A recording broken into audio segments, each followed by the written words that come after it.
도시기본계획은 도시라고 하는 특강시군들이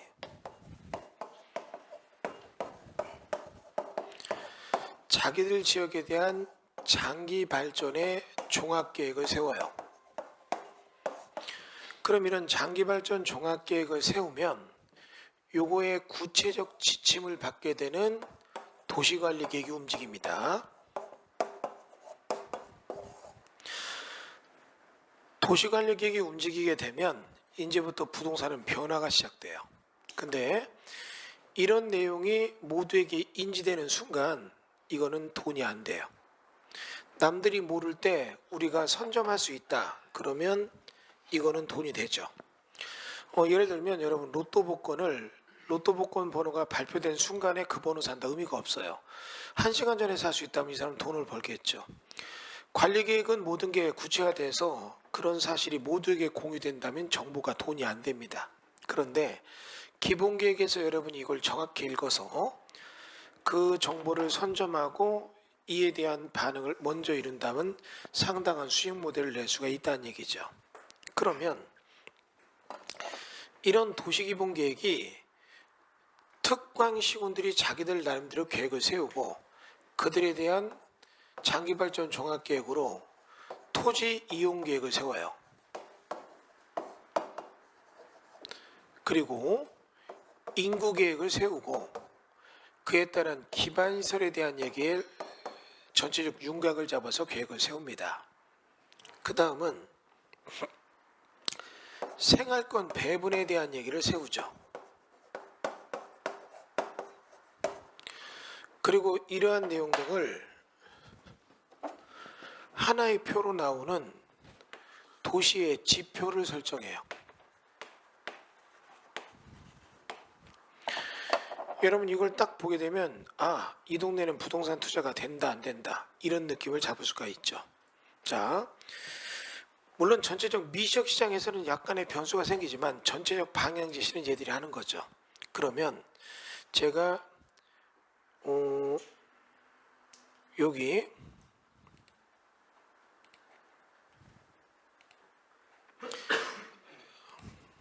다소 시간이 걸리더라도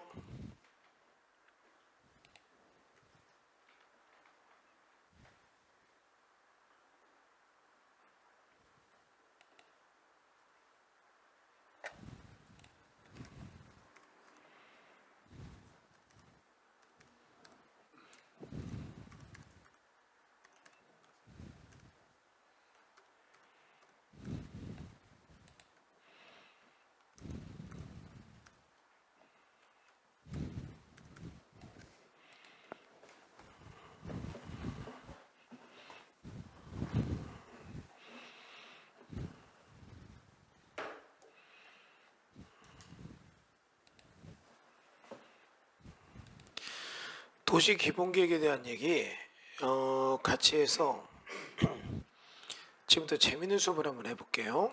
1교시에 원래 기본계획이 나와야 되는데 조금 수업을 열어서 지금 진행을 하겠습니다.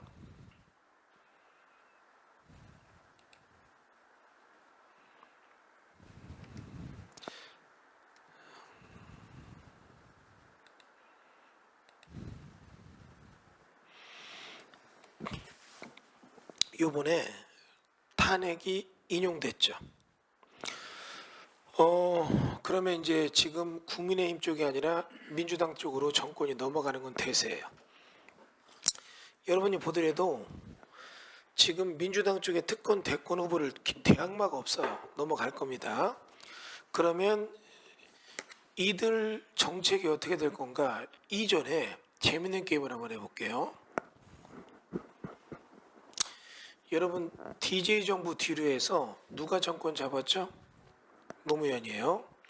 여러분 이 당시에 등장한 게 뭐냐면 코브라 효과가 등장을 해요.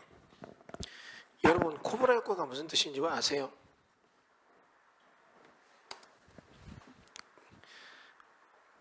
이 얘기입니다.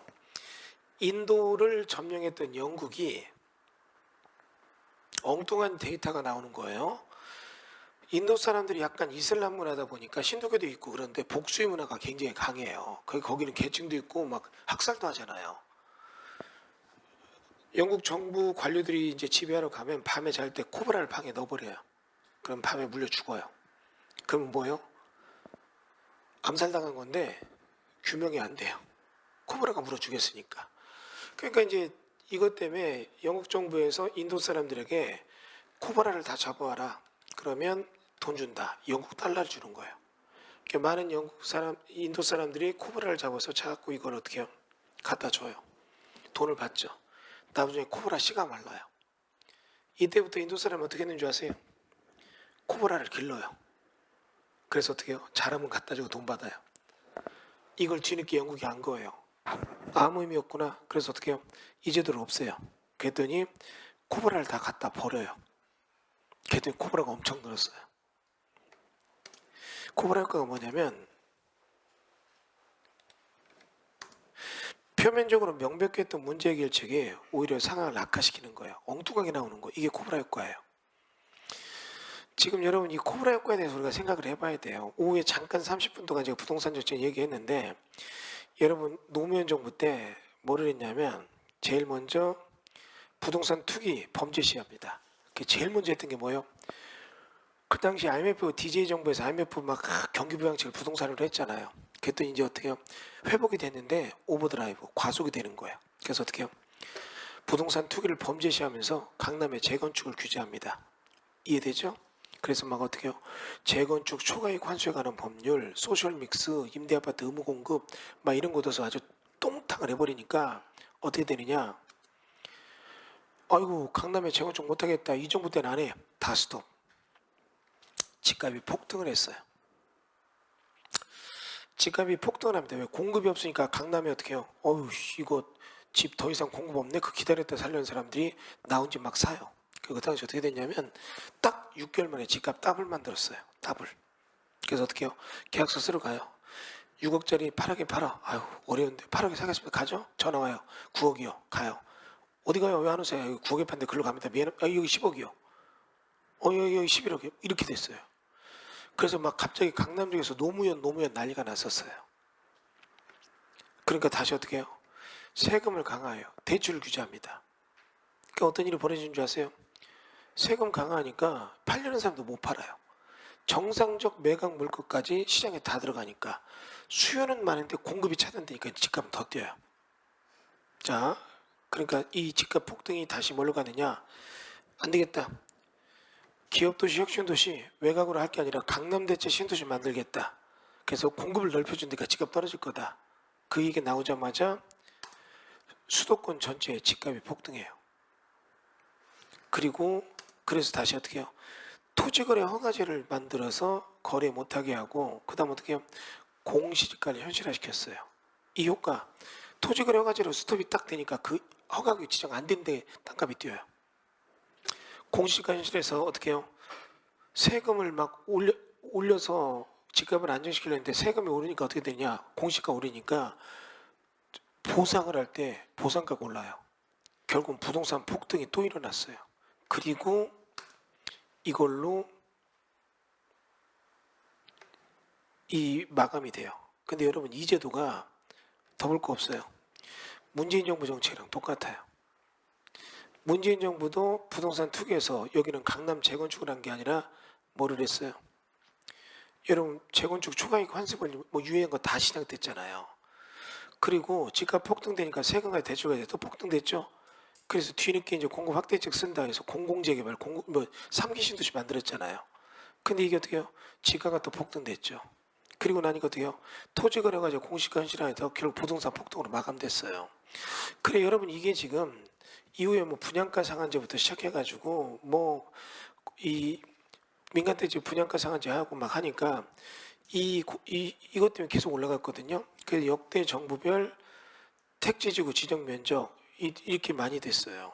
그러면 이런 얘기는 지금 다 빼요.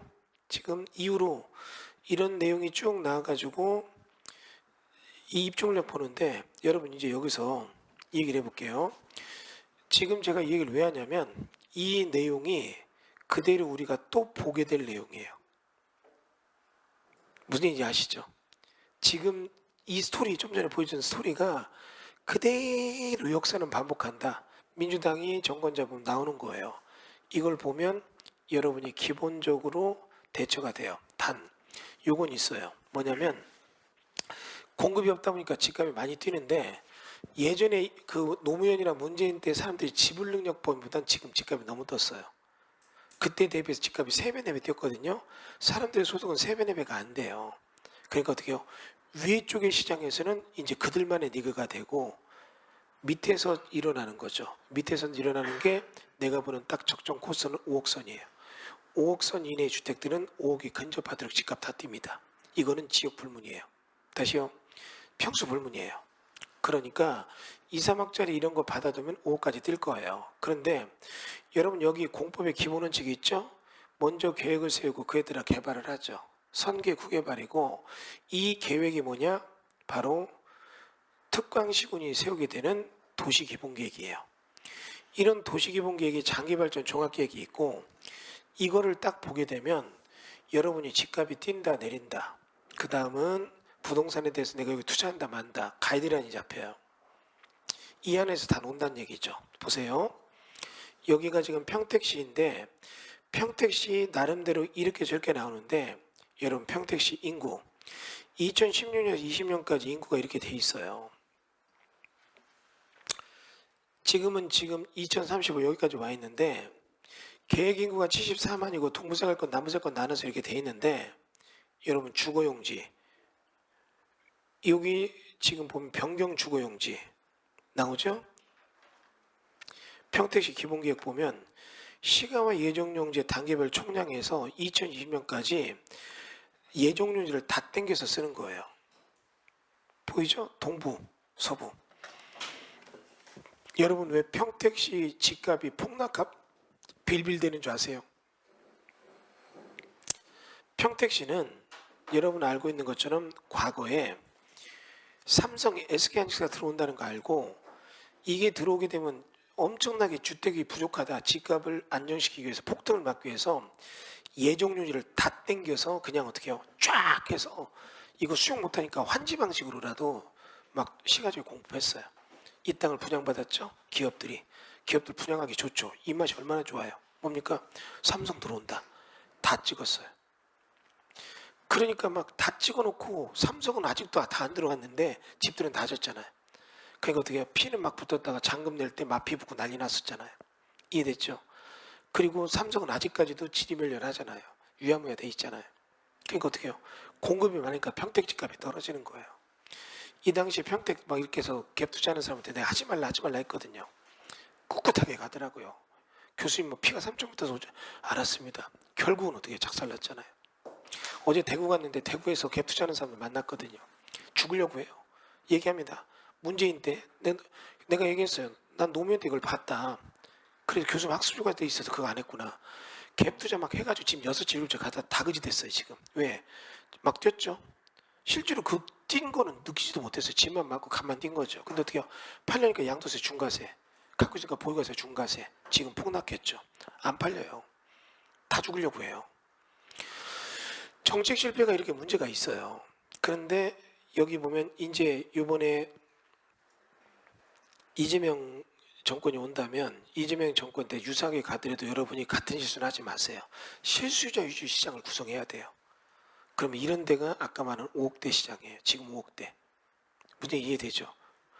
내가 돈이 없으면 외곽 나가서 5억까지는 사요. 내가 도저히 외곽 못 나간다면 여기 어떻게 집을 낮춰서 5억짜리 사요. 여러분 경기 안 좋으면 어떻습니까? 분식점 잘 되죠. 한정식도 안 되죠. 무슨 말인지 이해되세요? 저가식당 되잖아요. 저가주택은 어때요? 사람이 힘들어도 어떻게 버텨야 되니까 이제 집줄에서 간다고요. 그런 쪽에 수요는 두꺼워지니까 집값이 올라요. 자, 그러면 이런 내용을 볼 때 이것만 봐도 평택시는 어떨지 보았잖아요. 다시요. 용인시 도시계획 보면 용인 2018년 11월 1일 날 승인됩니다.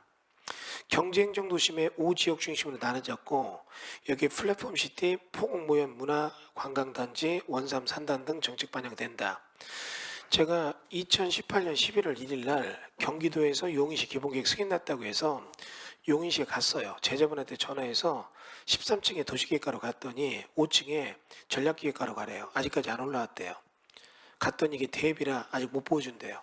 부탁하니까 잠깐 보래요. 그때 핸드폰도 다 놓고 들어가래요. 보는데 일부러 제가 인터넷에서 용산에서 그쪽 주문해 갖고 이렇게 캠코더 안경 그거 써서 봤거든요. 그때 여기 보면 용인이 땅값이 갑자기 3배 오르면서 허가구역 지정되는데 원산면 SK하이닉스 반도체 클러스 확정됐잖아요.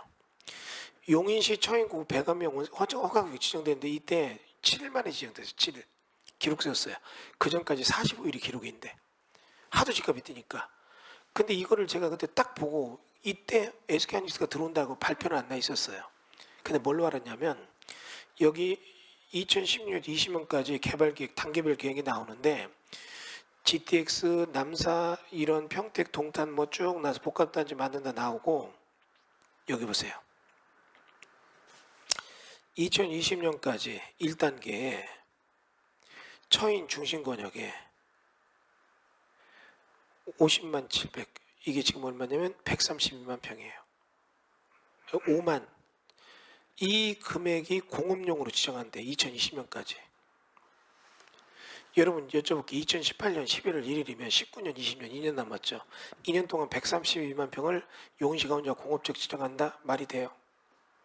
기본계획 딱 날 때 이건 이미 뭐예요? SKN이랑 얘기가 끝난 거예요. 들어오겠다고 약속하니까 지정한 거죠. 이해되세요? 여러분 오늘 프리스타일로 이걸 하는데 만약에 이 수업을 온라인 안 찍고 오늘 오프라인으로 종강합니다. 이러면 여기 꽉 찼을 거야 아마. 그럼 온다는 사람 예약 들어보고 60명 온다. 근데 이대로 하죠. 80명 온다. 그럼 의자 빌려와요. 내가 의자 빌려온다라고 무슨 얘기예요? 오늘 60명 넘는다는 자신감이 있는 거잖아요. 용인이 2년 이게 한 10년 15년 뒤에 한다면 뭐 지정하고 준비한다 이럴 수 있지만 이거를 어떻게 해요? 바로 한다는 건 무슨 뜻일까요? 지금 제가 얘기하는 게 무슨 이해되죠? 그러니까 용인은 도시 기본계획에서 뭐를 준비했다는 얘기예요? SK하이닉스랑 얘기가 끝났다는 얘기예요. 그러니까 이때 내가 어떻게 해요? SK하이닉스는 어디에 들어옵니다. 자신했잖아요. 그랬더니 그 당시에 저 아는 분 두 분이 전화 왔어요. 한 분은 어디냐면 자기 시동생이 SK 이사래요. 우리 지도교수가 이렇게 한다는데 맞냐 했더니 확정은 아니라고. 구미로 갈지 모른다고. 그 다음에 또 한 명이 전화 왔어요. 국토부에 저쪽 가시는 분이 야 너 그런 거 잘못했다가 우리랑 상관없는지 모르지만 나중에 그건 거 온라인 다시 유튜브에 띄워놨는데 이거 발표 그렇게 나면 국토부가 너한테 정보 뺐다. 너 문제된다 우리까지. 이런 거 하지 말아서 일단 요 영상을 저희가 카페에서 관리자 방으로 옮겨놨어요. 왜 하냐 다를까 딱 발표 났어. 한 달 뒤에. 난리 났죠. 그러니까 이제 거꾸로 전화 와요. 항의 전화. 그 영상 봤는데 교수님 그때 거기 가서 땅 사면 30에서 50짜리 살 수 있다. 그럼 200은 따블은 될 거라고 했는데 가보니까 30에서 20짜리가 어디 있습니까? 이 얘기예요. 절대 농지도 100만 원 넘던데요. 내가 영상 찍은 건 3주 전이고 발표 났으니까 이제 올랐다. 이렇게 정보가 빠르게 움직이는 거죠. 그러니까 여러분이 어때요? 이런 내용을 기본계획을 통해서 보면 알 수 있다는 얘기죠. 이런 수업을 한다는 얘기예요. 이해되셨어요? 그래서 이런 도시기본계획을 보게 되면 장기발전 종합계획으로서 인구계획이 나와요. 여러분 용인이 지금 2020 기본계획을 딱 보면 100만 도시 만든다고 돼 있었어요. 그리고 그 당시 내가 2004년도에 기본계획 보니까 용인 인구가 38만이었어요. 용인이 특례시 된 건 아시죠? 100만 넘잖아요. 이때로 돌아가면 용인 저 수지 같은 데 땅 그 산골짜기 외사 이랬거든요. 지금은 어떻게 해요? 20년 전이 아니라 10년 전 가격으로 산다고 해도 또라이로 봐요. 그런 거 없거든요. 인구가 이렇게 느는데 땅값이 오르죠. 이해됐죠? 다시요. 토지용계획. 여러분 20년 전에 용인시 지도 보면 밤중에 야밤에 불 켜진 지역들이 뭐 이런 식으로 있었다고요. 지금은요. 야밤에 불 켜진 지역 보면 이렇게 돼 있다고요. 이게 토지용계획을 반영하는 거예요. 밤에. 이해되죠? 여러분 가끔 남가북이 밤에 인공위성에서 찍은 지도 보이면 북한 남가북 38선 보이죠? 38선 경기를 위에는 시커멓고 밑에는 불 켜져 있잖아요. 그게 토지용계획을 반영하는 거예요. 여러분 야산에 누가 불 켜나요? 여기는 다 불 켜져 있잖아요. 위에서 보면 불쩍 일어나잖아요. 근데 어떻게 해요? 저쪽에 보면 광교산 이런 데 시커멓잖아요. 이 얘기는 뭐냐면 이런 토지용계획이 이런 식으로 이렇게 증가된다는 걸 먼저 안다고요. 이해되세요? 다시 볼게요. 기반시설 계획. 여러분 잘 보세요. 기반시설은 뭐냐면 사람이 사는데 필요한 시가지와 단지의 공급시설이에요. 전기, 수도, 가스, 공원, 학교, 도로 등. 이해되죠? 그러면 여러분 인구가 늘고 토지용계획 늘면 당연히 기반시설이 늘 거 아니에요. 현재 우리 도로 통량 636km다. 근데 이게 어떻게 해요? 1278km로 는다. 얼마나 기반시설 많이 깔리겠어요. 이해됐죠? 근데 보니까 기반시설 총량계획, 기본계획 보니까 636, 지금도 636. 이건 뭐예요? 별 볼 일 없다는 얘기예요. 무슨 말이 이해됐어요? 이런 거죠. 여러분 요거에 대한 비율을 이것만 잘 보고 이게 이제 여기 도시 지표 설정으로 나와요.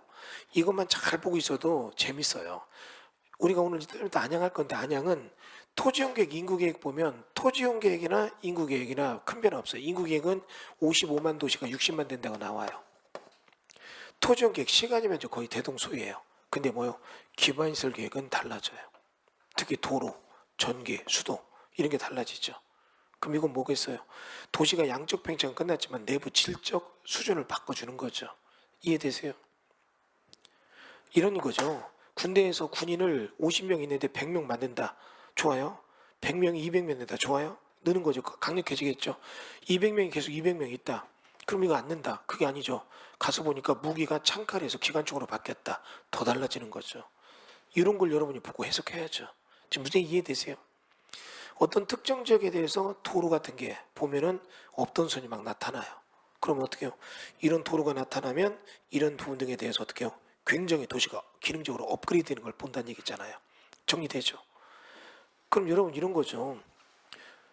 제가 논문 쓸 때, 석사 논문 쓸 때 뭐 썼는지 아세요? 여기 제가 살던 포일 숲속마을, 그 다음에 여기 어때요? 저쪽에 청계, 여기 관양지구, 이렇게 세 개가 딱 나란히 있잖아요. 근데 도시고속도로 IC가 일어났어요. 포일, 북이양 IC. 이거는 논문에 굉장히 이슈가 되더라고요. 왜냐하면 그동안 여러분이 어떤 특정 지역의 아파트가 값이 오른다 이런 거 생각할 때 전철은 거기 집값을 바꿔요. 근데 어떤 특정 지역에 IC가 났다 이건 집값 못 바꿔요. 쉽게 못 바꿔. 왜 그런 줄 아세요? IC가 나면 IC 나는 쪽에 땅값은 바꿔요. 근데 IC 근처가 아니라 이쪽에 집들이 있으면 여기서부터 여기 올 때 이거는 단축됐지만 이 거리가 굉장히 걸리면 집값 영향 크게 안 줘요. 문제 이해되시죠? 이게 시간거리가 교통거리인데 여러분 저쪽에 동탄에서 수서까지 GTX 개통했을 때 이게 이슈가 돼서 집값 뛴다고 했잖아요. 요 구간 갖고 안 된다. 왜? 이게 땅속 50m 밑에 있었어요. 가보면 에스컬레이터 타고 내려가. 10분 걸려요. 기다리면 10분. 올라오는데 10분. 요거 타는 게 7분. 30분 거리를 7분으로 줄인 건 경이적이지만 올라갔다 내려갔다 따지면 전철 타는 거나 운전하는 게 더 빨라요. 안 되잖아요. 근데 이게 막 서울역까지 가고 의정부까지 간다. 그럴 때는 GTX가 힘을 발휘하겠죠. 무슨 말인지 이해됐어요? 그러니까 이게 교통거리는 줄었지만 시간거리가 늘었잖아요. 근데 여기 보니까 여기 IC가 이렇게 딱 나왔다. 그러니까 IC가 나오니까 어때요? 이걸 갖고 통계를 냈는데 세 개의 통계를 딱 보니까 여기만 25%가 더 올랐어요. 이런 것들 여러분 생각해 고속도로 IC 개통이 시가지 직접 났잖아요. 그러니까 IC 같은데 평촌 IC 같은 데는 거기 저기 이거는 그냥 외곽 순환도로였고 북이양은 여기 영동고속도로 IC잖아요. 그게 이제 치가지로 바로 다 돼 있잖아요. 그러면 이럴 때는 거기가 뭐가 다른가? 그래서 세 개를 놓고 비교하니까 여기가 딱 요거 개통돼서 할 때쯤 집값이 제일 많이 올랐더라고요. 그러면 이런 얘기 해볼게요. 이런 거를 미리 알았다면 세 군데 집 살 때 사람들이 그때 제일 인기 있었던 게 어디냐면 관양지구였어요. 그 다음에 청계, 포리 숲속마을이 제일 인기 없었어요. 여기는 진짜 숲속마을이에요. 가보면 공기는 좋아요.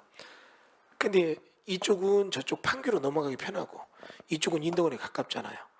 여기는 비인도로 나와야 되는데 아시나니까 딱 바뀌었잖아요. 그러면 그런 얘기를 우리가 지나고 나니까 데이터를 얻었지만 미리 알 수 있느냐? 여기 보면 기반시설 설치계획법 나온다고요. 지금 636이 127팔로 옮기고 요게 그대로 있다면 여기 내부 질적 업그레이드가 있잖아요. 그럼 이 도로가 주로 어떤 게 나느냐? 이걸 연구해 보면 요 동네에서는 요 동네가 뜨겠다, 안 되겠다 이걸 알잖아요. 무슨 얘기 이해되시죠? 이런 거 여러분 생각해 봐야 되잖아요. 지금 그래서 이런 기본 계획을 보는 거 되게 중요한 얘기고, 그리고 이런 기본 계획에서는 생활권 배분 계획이 나와요. 이건 무슨 얘기냐면 어느 정도 이 전체에 대해서 생활권을 배분하고, 그러면 이거 서부 생활권, 남부 생활권, 동부 생활권, 북부 생활권 나눠놓고 여기 나오는 이런 얘기가 또 배분돼서 들어가는 거예요. 문제 이해되죠? 여러분 여쭤볼게요. 배분한다는 거 굉장히 중요하잖아요. 제가 사람들이 좀 치사해지더라고요. 서울사이버대 행사를 갔거든요. 여기 경매상 한 34기 방아무개 분이 거기 4학년 대표라 사회를 봐요. 이벤트 작년에 올해. 근데 협찬 들어오면 앞에 단상에 선물이 꽉 있어요. 그리고 이 선물 가지고 이제 게임하면서 상품을 주잖아요. 별것도 아닌데 사람들 광풍하더라고요. 여러분 이렇게 토스트기 이렇게 누가 이렇게 뭐 5,000원 넣고 뽑는데 누가 주면 안 받잖아요. 귀찮잖아요. 집만 되잖아요. 받아요? 집에다 싸놓고 어디다 있나 모르고 이사갈 때 버리잖아요. 집만 되고. 냄비 있잖아요. 왜 냄비 받침대. 근데 사람들 어떻게 해요? 광분을 해요. 광분을 하는데 저는 가만히 이제 교수석은 앞쪽에 가만히 보니까 보여요. 왜냐면 막 사람들 게임만 무조건 손들고 막 왁각거리고 하니까. 근데 가만히 보니까 순자로 오는데 보니까 이 배분되는 딱 보니까 요거는 이게 앞에서 보니까 상품이 돈이 돼. 그때 나요나요가 나가요. 앞에서 막 한 사람 선물 받고 떨어진 거고 탈락한 사람도 진짜 떨어졌는데 그때 들어가니까 배분을 이건 딱 갖고 들어오니까 막 뭐예요? 진공청소기 뭐 이런 거 갖고 들어오잖아요.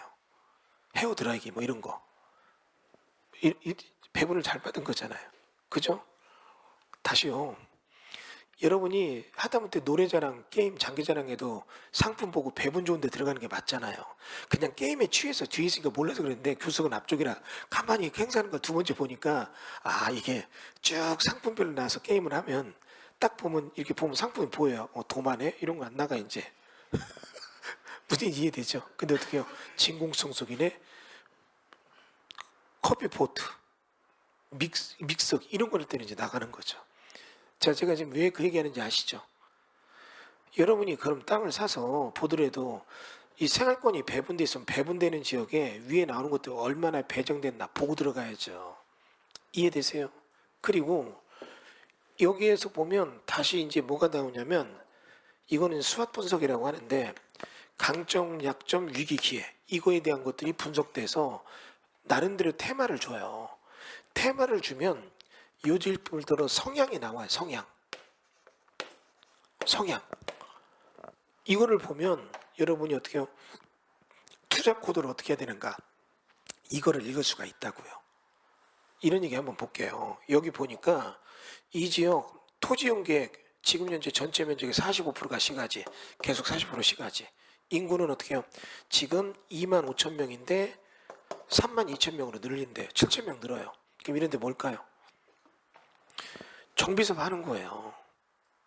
오래된 주거지 부셔서 500세대, 1000세대 만들면 어때요? 500세대 더 들어오니까 인구 그렇게 넓히겠다는 얘기죠. 그럼 이런 데는 어떻게 해요? 정비 예정구역 될 만한 노블형 건축물 그런 거 사는 거죠. 도로 같은 거 사고. 이해됐죠? 오늘도 오전에 애들 강의하는데 얘기해요. 막 그런 거 어떻게 찾냐고. 와서 수업 들어라. 그러면 된다는데 수업은 안 듣고 이걸 어떻게 얘기합니까? 무슨 이해되세요? 이런 얘기 있잖아요. 옛날 축에서 강의할 때 보면 교수님 어떻게 하면 합격해요? 할 말이 없어요. 요즘 제일 듣기 싫은 소리 답을 못하는 질문이 뭔지 아세요? 교수님 어떻게 하면 돈 벌어요? 매 시간마다 열심히 하면 거기서 아이템들 찾아서 그걸 모아서 내가 돈 벌 수 있는 대안을 많이 만들어서 선택점을 높이는 게 돈 버는 거죠. 안 그래요? 확률상 맞잖아요. 이런 데 보면 이런 데가 사야 되죠. 근데 가서 보세요. 이런 데 보니까 기본계획에서 정비법에 대한 취향이 하나도 안 나오는 성향이 있죠. 아니 이런 데다가 오래되니까 정비사업 할 거야. 그 구옥 같은 거 사면 어떡하라는 얘기예요. 장기발전 종합계획에서는 그 계획이 하나도 없는데 관리계획에서 이걸 줘야 관리계획이 여기다 정비계획 지정도 하고 뭐를 하죠. 이해되세요? 도시관리계획은 사냥개예요. 기본계획은 사냥꾼이에요. 여러분 예전에 저쪽 과천에 있을 때 그 사람 진짜 멋있어요. 우리 쪽에 이제 수업 들어오는데 주말마다 와요. 우리 주말에 수업하니까 일요일날 올 때 어떻게 하냐, 뒤에 트럭인데 앞에 서치라이트가 4개가 딱 있어요. 그 사람 오면 마을이 다 알아요. 불 켜고 들어와요. 밤에 회트라이트가 아니라 위에 있는 걸로. 이게 사냥할 때 쫙 쏘면 불빛 보고 동물이 서 있을 때 그럼 개 2마리가 딱 있어요. 잘생겼어요. 막 무지 싸놓은 게 아니라 강하기도 한데 훈련됐어요. 그 딱 와서 수업 듣고 개들 여기다 딱 철장 열어놓고 있으면 개들이 그 트럭 뒤에 딱 앉아있어. 안 내려와요. 그리고 내가 이렇게 친하면 알면 나 가도 가만히 있어요. 이 사람은 주인이 아는 사람이야. 그럼 나 딱 존중을 해요. 사냥개가 토끼를 잘 잡는 개가 아니에요. 뭐냐? 옆에 토끼가 지나가도 딱 주인이 있으면 얘는 안 움직여요. 그 대신 잡아 이러면 그땐 잡아요. 사인 전에는 안 움직여요. 그게 사냥개예요. 그냥 막 10마리 토끼 귀신같이 혼자 잡는다. 사인도 없는데 혼자 잡고 다니면 그건 사냥개에 족치는 거예요. 어떻게 그거 데리고 다닙니까? 사고 칠 텐데. 이해되죠? 이 얘기 왜 하느냐? 도시관리계획은 사냥개예요. 잘 훈련된 사냥개라 기본계획 사인이 없다면 절대 못 움직여요. 여기 도로 좁아서 사람 맨날 사고나 죽는다. 그래도 못해요. 기본계획에서 장기발전 총량계획으로 도로를 넓혔다. 그러면 해도 그냥은 못해요. 이해되세요? 그럼 여러분 여기서 도로 넓힌다는 거 보고 투자하려면 이미 다 올랐잖아요. 그럼 이게 도로가 날지 모른다. 그럼 어떡하냐? 1번 점쟁이한테 가서 물어본다. 2번 사놓고 기도하고 절에 가서 빈다. 3번 기본계획 본다. 몇 번이 답이에요? 무슨 말인지 이해됐어요? 기본계획 딱 보면 여기에 보면 안양시 동안구에서 어디까지 도로가 이렇게 돼 있지만 이로 확장한다. 총량 나와요.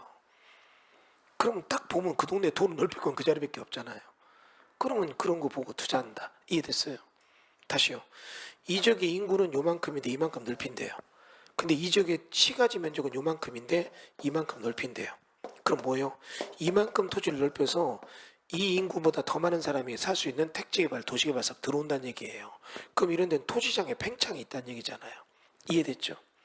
성남시 도시개발계획 보면 판교신도시 지정되기 전부터 예정용지 다 돼 있었다고요. 무슨 이해되셨죠? 그러니까 총량계획을 잡아주니까 들어오는 거예요. 없으면 못 들어가요.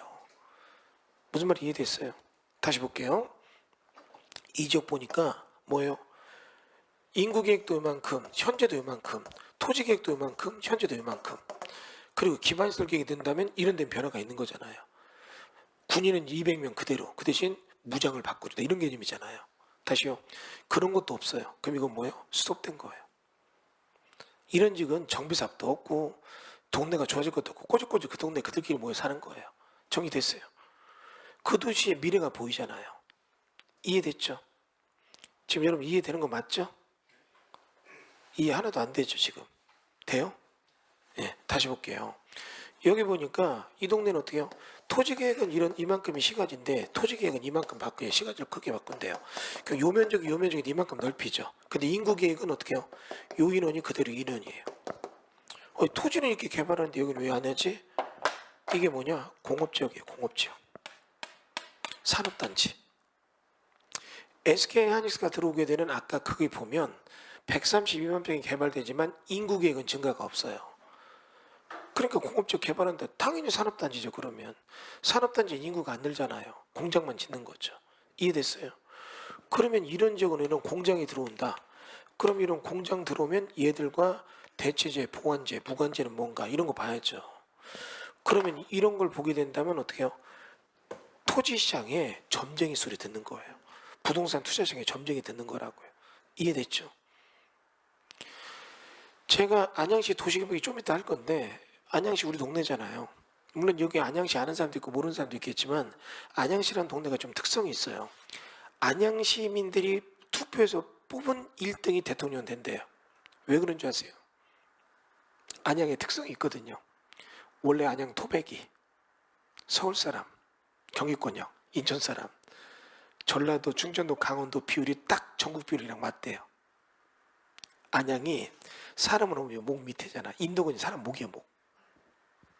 왜냐면 올라오다가 지방에서 올라오다 보면 서울까지 들어가면 돈이 없잖아요.